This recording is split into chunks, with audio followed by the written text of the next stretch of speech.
तर पुण्यात सकाळी असणारी परिस्थिती आता हळूहळू का होईना पण पूर्वपदावर येते। सिंहगड रोड, निंबजनगर, एकता नगर या परिसरातलं पाणी ओसरायला सुरुवात झालेली आहे। बोटीच्या सहाय्याने प्रशासनानं नागरिकांना रेस्क्यू केलाय। अभिजित पोते आपले प्रतिनिधी सध्या आपल्या सोबत आहेत। अभिजित, सध्या परिस्थिती सावरते का पुण्यातली? पुणेकरांची सध्या काय स्थिती आहे? मनुश्री, आपण सकाळी पाहिलं होतं की ज्या निंबसनगर मध्ये अक्षरशः गुडघ्याच्या वर पाणी होतं, ते पाणी आता हळूहळू ओसरायला जी आहे ते सुरुवात झालेली पाहायला मिळते। रेस्क्यू ऑपरेशन देखील आता संपत आलेलं आहे। अनेक स्थानिकांना खरं तर अग्निशमन दल असेल किंवा इतर प्रशासनाच्या अधिकाऱ्यांकडून बाहेर काढण्यात आलेला आहे, पण पावसाचा जोर पुन्हा एकदा मनुश्री पुणे शहरात वाढताना पाहायला मिळतोय। पुन्हा एकदा पाऊस या सगळ्या परिसरात सुरू झालेला आहे।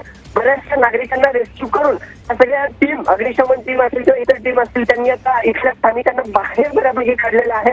पाणी देखील मोठ्या प्रमाणात ओसरायला सुरुवात झालेली आहे, पण पाऊस पुन्हा एकदा सुरू झालाय। त्यानंतर बचाव कार्यात अडथळा कुठलाही येऊ नये असं सगळे बोलतात, कारण पाऊस मोठ्या प्रमाणात सुरू झालेला आहे। आस्थापनांमध्ये पाणी गेलेलं आहे। आता आपण दाखवू शकतोय जे आस्थापना आहेत तिथं चिखल पूर्ण दुकानांमध्ये झालेला आहे। हे सगळे स्थानिक रहिवासी आहेत। हे आपल्याला जे दिसतात त्यानंतर 20 ते 22 सोसायटी आतमध्ये होत्या। आपण सकाळपासून इथं आतमध्ये येण्याचा प्रयत्न करत होतो, पण आता पाणी बऱ्यापैकी ओसरलेलं आहे। तर पावसाने पुन्हा एकदा सगळ्या परिसरात जोर धरलेला पाहायला मिळतोय।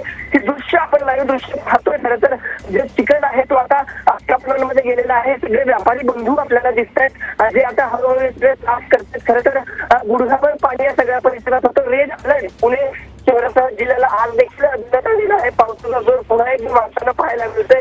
हे दृश्य पुन्हा एकदा मी आपल्या प्रेक्षकांसाठी दाखवते। जे नुकसान झालेलं आहे ते नुकसान दिसते पावसामुळे।